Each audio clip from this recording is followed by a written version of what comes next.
2 Kings chapter 18 verse 1 to 37. Now it came to pass in the 3rd year of Hoshea the son of Elah, king of Israel, that Hezekiah the son of Ahaz, king of Judah, began to reign. He was 25 years old when he became king, and he reigned 29 years in Jerusalem. His mother's name was Abi, the daughter of Zechariah.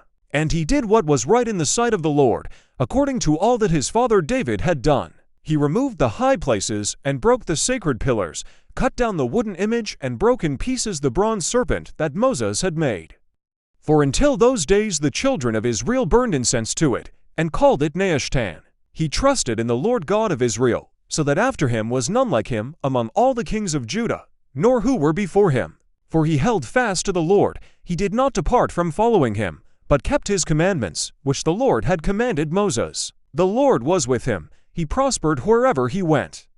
And he rebelled against the king of Assyria, and did not serve him. He subdued the Philistines, as far as Gaza and its territory, from watchtower to fortified city. Now it came to pass in the 4th year of King Hezekiah, which was the 7th year of Hoshea the son of Elah, king of Israel, that Shalmaneser king of Assyria came up against Samaria, and besieged it. And at the end of 3 years they took it, in the 6th year of Hezekiah, that is, the 9th year of Hoshea king of Israel, Samaria was taken. Then the king of Assyria carried Israel away captive to Assyria, and put them in Halah, and by the Habor, the river of Gozan, and in the cities of the Medes, because they did not obey the voice of the Lord their God, but transgressed his covenant, and all that Moses the servant of the Lord had commanded, and they would neither hear nor do them.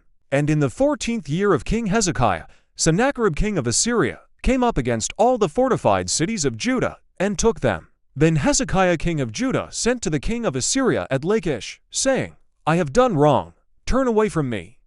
Whatever you impose on me I will pay.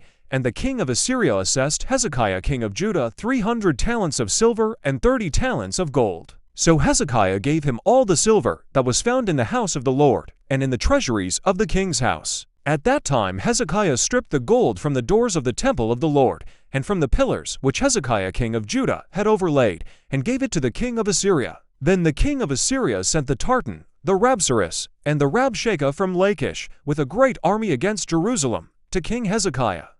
And they went up and came to Jerusalem. When they had come up, they went and stood by the aqueduct from the upper pool, which was on the highway to the full. And when they had called to the king, Eliakim the son of Hilkiah, who was over the household, Shebna the scribe, and Joah the son of Asaph, the recorder, came out to them. Then the Rabshakeh said to them, Say now to Hezekiah, Thus says the great king, the king of Assyria, What confidence is this in which you trust? You speak of having plans and power for war, but they are mere words. And in whom do you trust, that you rebel against me? Now look, you are trusting in the staff of this broken reed, Egypt, on which if a man leans, it will go into his hand and pierce it. So is Pharaoh king of Egypt to all who trust in him. But if you say to me, We trust in the Lord our God, is it not he whose high places and whose altars Hezekiah has taken away, and said to Judah and Jerusalem, You shall worship before this altar in Jerusalem? Now therefore, I urge you, give a pledge to my master the king of Assyria, and I will give you 2,000 horses, if you are able on your part to put riders on them. How then will you repel one captain of the least of my master's servants, and put your trust in Egypt for chariots and horsemen? Have I now come up without the Lord against this place to destroy it? The Lord said to me, Go up against this land, and destroy it. Then Eliakim the son of Hilkiah, Shebna, and Joah said to the Rabshakeh, Please speak to your servants in Aramaic, for we understand it.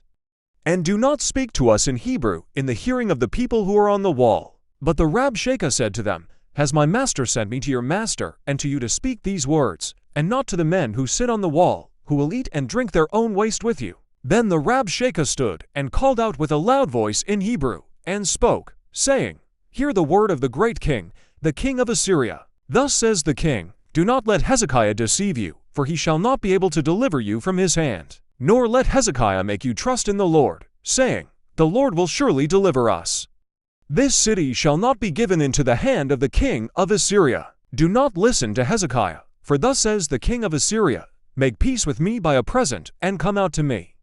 And every one of you eat from his own vine, and every one from his own fig tree, and every one of you drink the waters of his own cistern, until I come and take you away to a land like your own land, a land of grain and new wine, a land of bread and vineyards, a land of olive groves and honey, that you may live and not die. But do not listen to Hezekiah, lest he persuade you, saying, The Lord will deliver us. Has any of the gods of the nations at all delivered its land from the hand of the king of Assyria? Where are the gods of Hamath and Arpad? Where are the gods of Sepharvaim and Hena and Iva? Indeed, have they delivered Samaria? Who among all the gods of the lands have delivered their countries from my hand, that the Lord should deliver Jerusalem from my hand? But the people held their peace and answered him not a word. For the king's commandment was, Do not answer him. Then Eliakim the son of Hilkiah, who was over the household, Shebna the scribe, and Joah the son of Asaph, the recorder, came to Hezekiah with their clothes torn, and told him the words of the Rabshakeh.